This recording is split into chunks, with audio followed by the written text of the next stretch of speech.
यदा बध्नन् दाक्षायणा हिरण्यं शतानीकाय सुमनस्यमानाः तत्ते बध्नाम्यायुषे वर्चसे बलाय दीर्घायुत्वाय शतशारदाय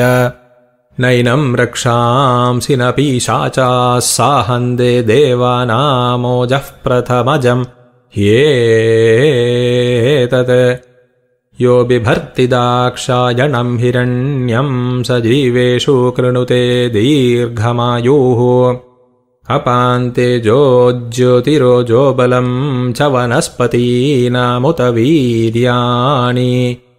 इन्द्रायवेन्द्रियाण्यधिधारयामो अस्मिन् तद्दक्षामाणो बिभरद्धिरण्यम्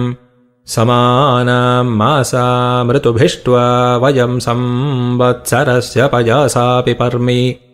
इन्द्राग्नि विश्वे देवास्तेनो मन्यन्तामहृणीयमानाः